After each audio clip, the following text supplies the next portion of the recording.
सब चीज़ें, सूर्य एक है, धर्म एक है, भगवान एक है, संसार एक है, जीव मात्र प्राणी सब एक ही है। दो को दो ही कहेंगे, तीन को तीन ही कहेंगे। संज्ञा हो सकती है 10 है, 10 तो 10 ही रहेगा। इसीलिए हर चीज एक है। तो फिर भी हम लोग अनेकों प्रकार के विचारों को लेकर बैठे रहते हैं। इन विचारों से ऊपर उठना है, तब हम अपने भीतर में आनंद की प्राप्ति कर सकते। जब भीतर में आनंद आ जाता है तो सब चीजें हमें आनंद में ही लगती है। जब भीतर में हमारे कुछ किसी प्रकार की दुविधा है, बेचैनी है, तो हमें आगे आनंद भी हो रहा है, वो भी भास्त नहीं होता।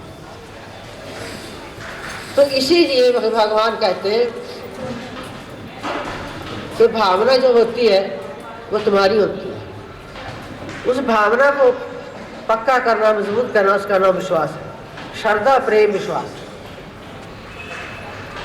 विश्वास एक पक्की चीज है और विश्वास हमारे लोगों को जगह जगह पर टूट जाता है। क्यों टूटता है? कि पूर्ण विश्वास नहीं है। भगवान जब एक है, तुम भी एक है। तो जब एक ही चीज है कि ऐसे ही एक भाग, तो श्रीमद् भागवत की कथा है, कहते हैं सृष्टि जो बनाई है ईश्वर ने, रात को खाते सो फिर प्रातः खाने फिर खाने की तरफ बढ़ती जाती है।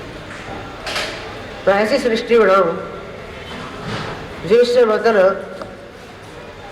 एक महीने में यह भोजन की इच्छा हो, है सब कुछ।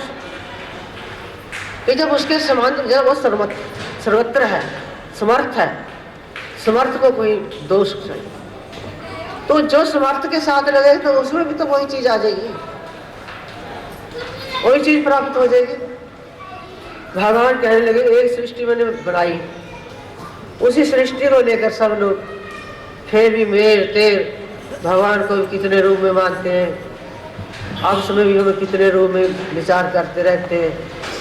तो दूसरी सृष्टि वाली तो बड़ा मुश्किल हो जाएगा।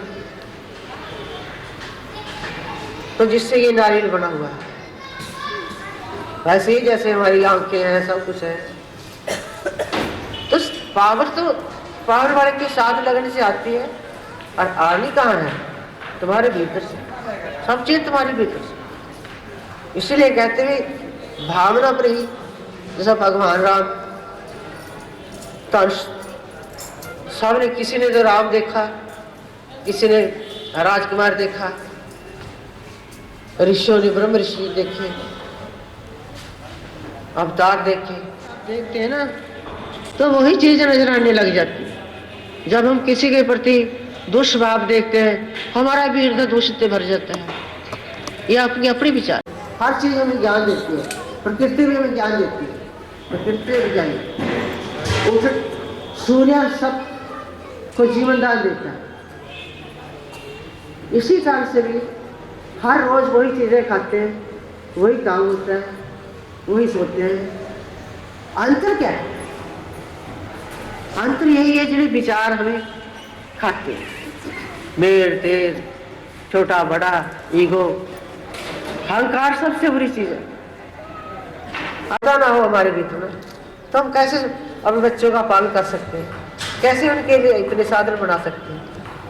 पर उस ममता के साथ निमित्त मात्र ड्यूटी समझो। कल कोई परसों पड़ा मंगलवार था, बुजुर्ग कोई किसी लड़की की शादी थी, उसके लिए कपड़े जेवर जेवर दे दिखा रहे थे, वही किसी लड़की की शादी है। तो बुजुर्ग कहने लगा आप तो खा दानी है, आगे बो रहे हैं। मैं क्या, हम आगे नहीं बो सकते, हमारी ड्यूटी आगे बोने की नहीं है। ना हमें खाता, ना हमारा कोई खाता है, ना हमें आगे बोना है।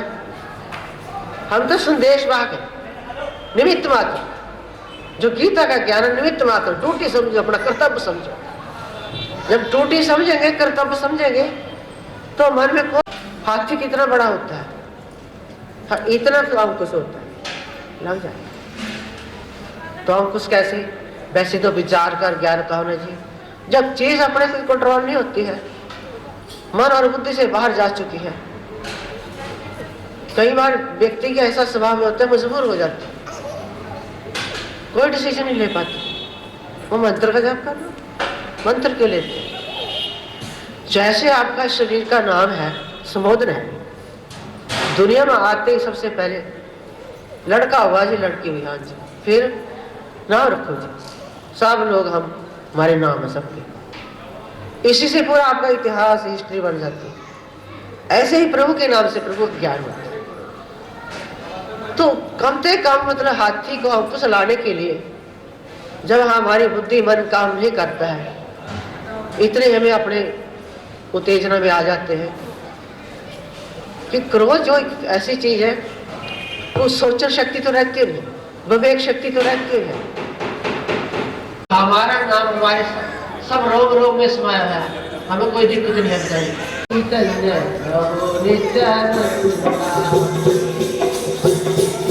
तो कोई भी हाँ बड़े अच्छे कर्म करें, बहुत अच्छा, फिर हमें ध्यान क्यों देते? गीता ने मतलब कर्म के लिए कहा है। जो कर्म हमारे शास्त्रों में, ग्रंथों ने हमें बता दिए, क्या वो दोषी है? कैसे है? हमें कोई दोष नहीं। जो उन्होंने नहीं बताया, ऐसा कर्म करने से तुम्हें ऐसा दोष लगेगा, मत करो। अगर एक भी चीज में थोड़ा देर विचार कर ले, मिलेगा सब, गीता में मिलेगा, रामायण में मिलेगा, कोई मिले लो। आकर ड्यूटी समझ रहे हैं, कराने वाला था वो ईश्वर है, हमने क्या करना है, ड्यूटी हमारी, कर्तव्य।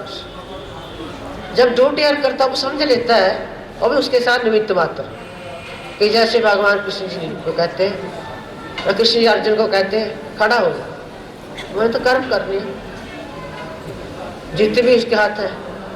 जब उसकी शरण में होगा तो जीत निश्चित है। बोल सियापति रामचंद्र महाराज। और लुट पे गई राम नाम जी, लुट सीता वालों,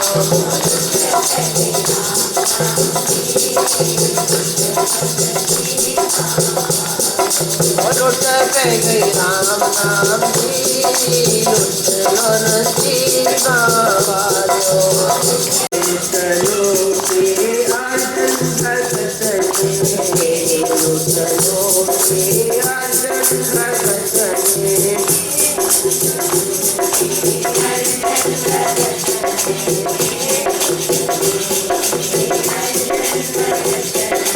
आप रसवान वाले गए, राम नाम जी, ओ आप रस राम नाम जी।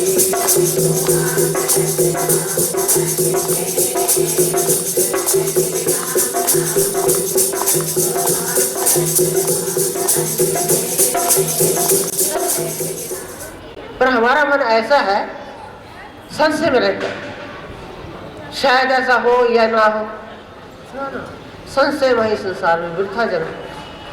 संशय में तो अनेकों संशय आ जाते, तो सबसे मूल चीज, और किस चीज का अंकुश नहीं लगता अपने जीवन में, एक तो निमित्त मात्र, कोई आसान नहीं किसी के ऊपर कर्म करना, जैसे करेंगे हमें वैसे ही हमारा परिणाम आएगा।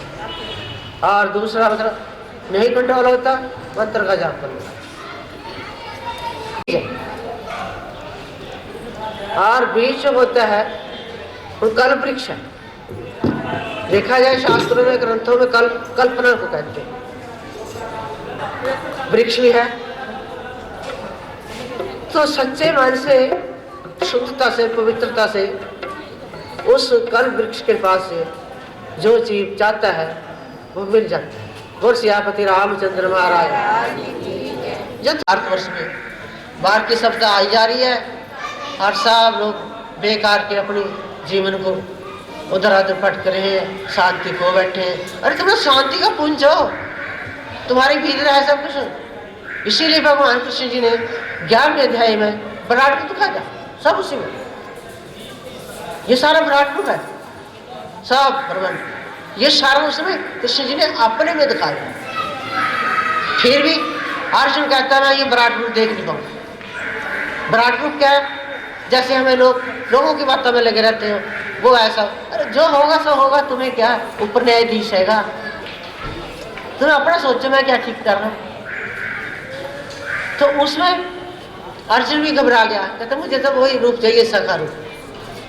सखा रूप क्या होता है? तदाकार, जैसे जीव और आत्मा, उसमें कोई अंतर नहीं होता, कोई भेद नहीं होता। और श्यापति रामचंद्र महाराज, तो जब भी कोई ऐसी स्थिति हो, सिमरण कर लो। सिमरण का कोई बंधन नहीं है। खटिया में बैठे हो, बेड में बैठे हो, कहीं तो तुम्हारे साथ है, सर्वत्र है, अपवित्र है। हाँ, बाहर से कोई चीज लेनी है, बाड़ा फेरनी है, उसके लिए देखना पड़ता है, नहाना धोना पड़ता है। तो जितनी देर तुम्हारे भीतर आत्मा है, वो शुद्ध पवित्र है, इसलिए नाम भी पवित्र है। तो गुरु मंत्र जो होता है, कोई मंत्र होता है, अगर उसमें पूरी तरह से लगातार नागा नहीं पाना चाहिए, जैसे सूर्य ने नागा पाती तो कर्म वृक्ष बन जाता। और सियापति रामचंद्र महाराज। ओम जय जगदीश हरे।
फुल्लां दी आई है बहार की बधाई होवे फुल्लां दी आई है बहार की बधाई होवे दुखी बचे परिवार की बधाई होवे दुखी बचे परिवार की बधाई होवे पहली बधाई मेरे सतगुरु होवे पहली बधाई मेरे सतगुरु होवे बिना